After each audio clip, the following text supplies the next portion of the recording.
నమ శివాయ. ఈరోజు ఈ స్ఫటిక దర్శనానికి అని చెప్పేసి మేము 5 గంటలకి రావడం జరిగింది. 4:30 నుంచి 6 వరకు కూడా ఈ స్ఫటికలింగ దర్శనం ఉంటుంది. మనం ఈరోజు పరమటమాడ వీధిలో ఉన్నాము. చూడండి, గాలిగోపురం కూడా కనిపిస్తుంది మీకు. ఇక్కడ 4 వైపులా 4 గాలిగోపురాలు అనేది ఉన్నాయి. ప్రస్తుతానికి మనం నిలుచుకున్నది పరమట వైపు ఉన్న గాలిగోపురం. అదే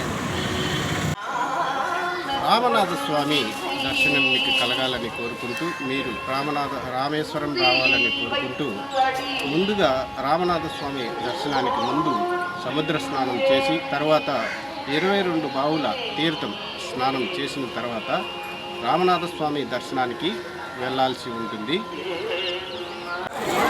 హలో ఫ్రెండ్స్, నమస్కారం. రామేశ్వరం సముద్రం దగ్గర ఉన్నాము. సముద్ర స్నానం చేసిన తర్వాత టెంపుల్కి వెళ్ళడం జరుగుతుంది.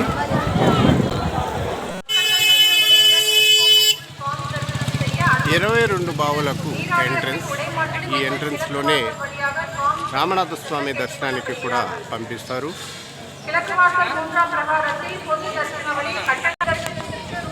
ఉత్తర ద్వారం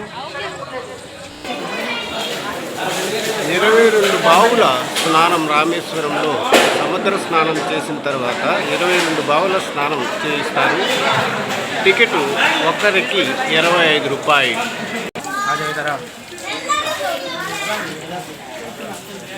రెండవ బావి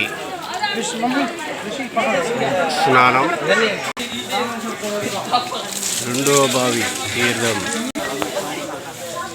కవచ తీర్థం.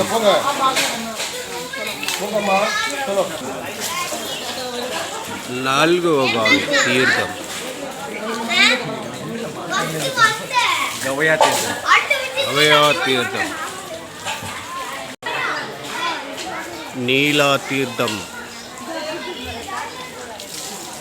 నీలా తీర్థం 5వ బావి తీర్థం. నాలా తీర్థం.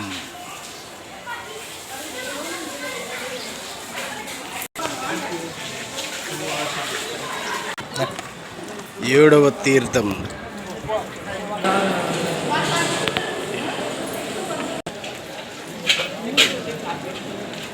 బ్రహ్మాహుతి విమోచన తీర్థం.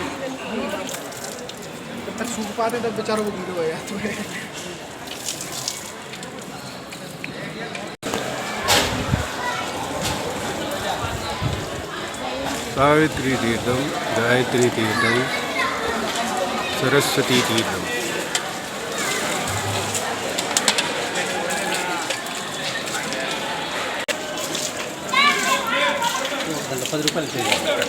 సంగు తీర్థం, కోడి తీర్థం 22వ బావి. కోడి తీర్థం 22వ తీర్థం. West tower entrance. గుళ్ళోకి మనము రామనాథ స్వామి టెంపుల్ గుడి ఎంట్రన్స్. రామేశ్వరం టెంపుల్ లోపల ఉన్నాము. ఇప్పుడే స్ఫటికలింగ దర్శనం చేసుకుని బయట రావడం జరిగింది. టెంపుల్ లోపల ఉన్నాము. వర్కామనీ క్యాష్ కౌంటింగ్ జరుగుతుంది. వర్కామనీ క్యాష్ కౌంటింగ్ రామనాథ టెంపుల్.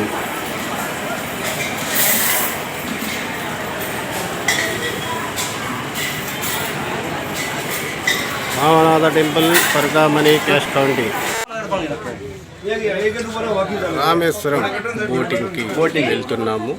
సముద్రంలో రామేశ్వరం బోటింగ్ 100 రూపాయలు పర్ హెడ్. చెప్పేసామి 100 రూపాయలు 1000 రూపాయలు తీసుకోవచ్చు కదా.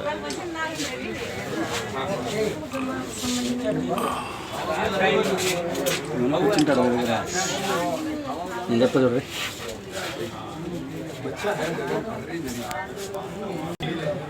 రామేశ్వరం టెంపుల్ ట్రిప్ ప్రోగ్రాంలో 29th morning sea boating Rameswaram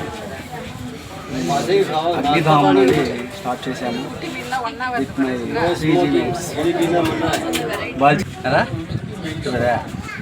మేము రామేశ్వరం యాత్రలో సందర్భంగా 28/5/2024 తేదీ రామేశ్వరం రావడం జరిగింది. నిన్న 22 బావుల్లో స్నానం చేసి అలాగే దర్శనం చేసుకొని మరియు అగ్నితీర్థము ప్లస్ వీటన్నిటిలో కూడా మునిగాము. ధనుష్కోటి ఇవన్నీ కూడా సందర్శించి ఈరోజు మార్నింగ్ ప్రప్రథమంగా సముద్ర స్నానం చేసి ఇక్కడ బోటింగ్ అనేది ఉంది. దానిలోకి ఒక మనిషికి 100 రూపాయల లెక్కన చేస్తామంటే సరే మేము ఇప్పుడు అక్కడికి వచ్చి ఈ బోట్లో కూర్చుని ఉన్నాము. మీరు కూడా ఎప్పుడైనా వచ్చినట్టయితే ఈ సమాచారాన్ని తీసుకొని ఈ యాత్ర సులభంగా మీరు కూడా చేసుకోవచ్చు అని చెప్పేసి ఉద్దేశంతో మేము ఈ వీడియో చేయడం జరుగుతాము. ఈ వీడియోకి కర్త కబీరు అంటే మా పీజీ క్లాస్మేట్ వాడు. నేను సుధాకర్ రెడ్డి అంటే కబీర్ అనే మేము ముగ్గురం ఎంఎస్సీ సైకాలజీలో క్లాస్మేట్స్. కాబట్టి మేమంతా కలిసి ఈ యొక్క యాత్రకు రావడం జరిగింది. ఈరోజు 29/5/2024 తేదీ ఉదయం 8 గంటలుగా వస్తూ ఉంది. కాబట్టి ఈ యాత్ర సముద్ర బోటింగ్కి వెళ్తున్నాము.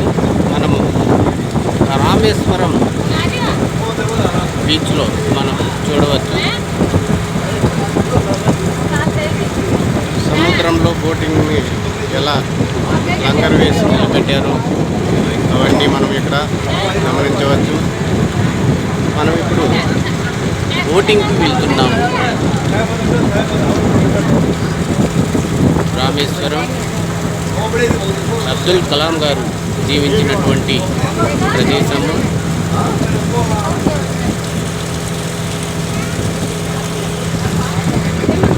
మనం రామేశ్వరం బోటింగ్ 100 రూపాయలు. సముద్రంలో బోటింగ్కి వెళ్తున్నాము.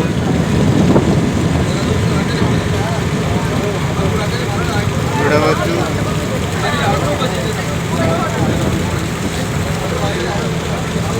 సముద్రంలో బోటింగ్కి వెళ్ళడం గమనించవచ్చు.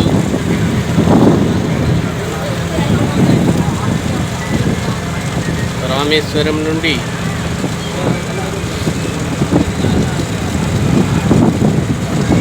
హిందూ మహాసముద్రంలో మనం బోటింగ్ చేస్తున్నాము. హిందూ మహాసముద్రంలో బోటింగ్కి వెళ్తున్నాము.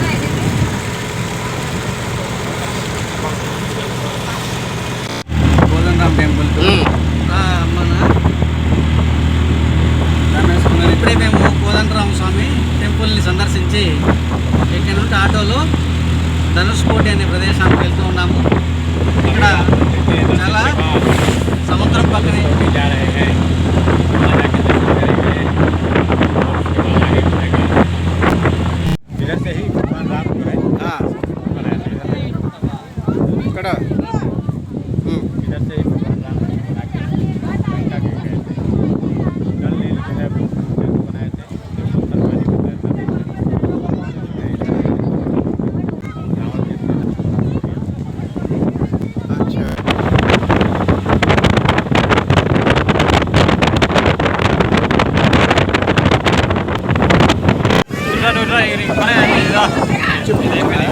చెప్పరా రామసేతు దగ్గరికి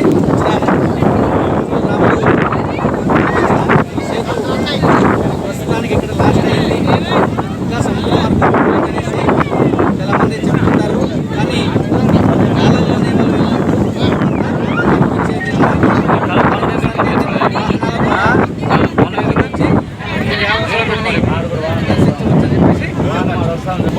రామసేతు నుంచి నైట్లో కానీ చూసినట్టయితే శ్రీలంకలో కూడా మనకు రైట్స్ కనిపిస్తాయని చెప్పేసి ఏంటి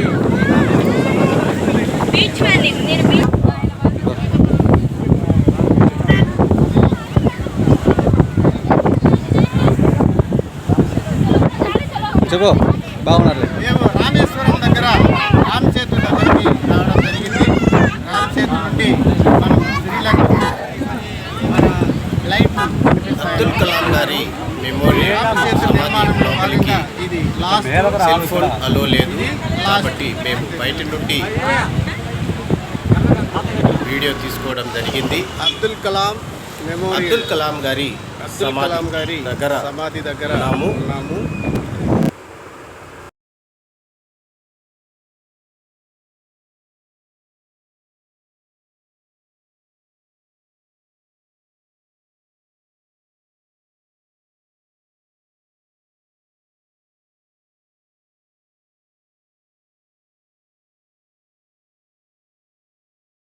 మండపానికి వచ్చే దారిలో మామన్ బ్రిడ్జ్ అనేది ఉంది, కానీ అది ప్రస్తుతానికి రిపేర్లో ఉంది. కాబట్టి ట్రైన్స్ అంతా కూడా తిరుపతి నుండి మండపం వరకే వస్తున్నాయి, రామేశ్వరం వరకు రావడం లేదు. కాబట్టి ఇది ఇప్పుడు మండపంలో దిగి రామేశ్వరానికి బస్సు ద్వారా వెళ్ళాల్సి ఉంది. ఇక్కడ మనం చూస్తున్నట్టయితే ఇది బస్సు బ్రిడ్జి. ఇది కాకుండా రైల్వే వెళ్ళాలంటే అటువైపు చూడొచ్చు మనము. ఇక్కడ ఉండేది పాత బ్రిడ్జి, ఇప్పుడు కొత్తగా నిర్మిస్తున్నారు కొత్త బ్రిడ్జి. మనం కొత్త బ్రిడ్జి నిర్మాణాన్ని చూడవచ్చు. అటు సైడు ఉండేటటువంటిది కొత్త బ్రిడ్జిని నిర్మిస్తున్నారు, ఇటు సైడు ఉండేది పాత బ్రిడ్జి. అక్కడ ఓడలు వచ్చినప్పుడు బ్రిడ్జిని పైకి లేపడం జరుగుతుంది. పంబన్ బ్రిడ్జి కొత్త నిర్మాణము జరుగుతుంది. అటు సైడు ఉండేది చూడవచ్చు, ఇటు సైడు ఇక్కడ మనుషులు నడుస్తున్నటువంటి, ఇద్దరు వ్యక్తులు నడుస్తున్నటువంటి బ్రిడ్జి పాత పంబన్ బ్రిడ్జి. ఇక్కడ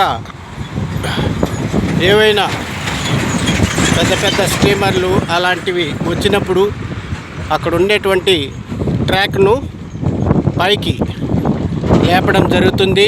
అలాగే ట్రైన్ వచ్చినప్పుడు వాటిని రెండింటిని కలపడం జరుగుతుంది. వాటిని మనము ఇప్పుడు గమనించవచ్చు. మేము యాత్ర ముగించుకొని చివరిగా పంబన్ బ్రిడ్జ్ దగ్గర చేరుకున్నాము. ఇక్కడ రైల్వే ట్రాక్స్ రెండు ఉన్నాయి. ఒకటి న్యూ ట్రాక్ వర్కింగ్ కన్స్ట్రక్షన్లో ఉంది, సెకండ్ది ఓల్డ్ది రిపేర్ అయ్యి ప్రజెంట్ క్లోజ్ చేస్తున్నారు. పైన ఫ్లైఓవర్ బ్రిడ్జ్ 4 వీలర్స్ వెహికల్స్, బస్సులు, వాటికి లారీలు వెళ్ళడానికి మదురై రోడ్. ఈ బ్రిడ్జి ఒకే దగ్గర 3 రూట్లు వెళ్ళేటువంటి మనకు ఈ పంబన్ బ్రిడ్జ్ ఉంది. చూడడానికి ప్రకృతిలో చాలా ఇక్కడ పడవ వస్తున్నటువంటి మార్గము పెద్ద పెద్ద స్టీమర్లు వెళ్ళడానికి. ఈ బ్రిడ్జి పెద్ద పెద్ద స్టీమర్లు వెళ్ళేటప్పుడు పైకి ఎత్తేయడం జరిగేది. ఇప్పుడు కొత్త బ్రిడ్జి నిర్మాణము జరుగుతూ ఉంది. ఇక్కడ పడవ వచ్చేటటువంటి మార్గాన్ని మనం ఇప్పుడు చూడవచ్చు.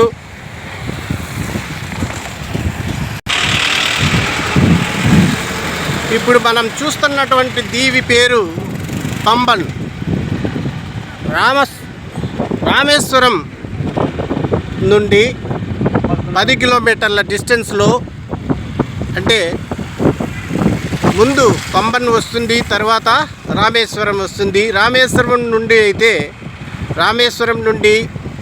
10 కిలోమీటర్ల డిస్టెన్స్లో పంబన్ ఉంది. ఈ పంబన్ అనేది ఒక దీవి. ఈ దీవిలో ఇక్కడ ఉన్నటువంటి పడవల్ని మనము చూడవచ్చు. చేపలు పట్టేటటువంటి పడవలన్నీ కూడా ఇక్కడ ఉన్నాయి.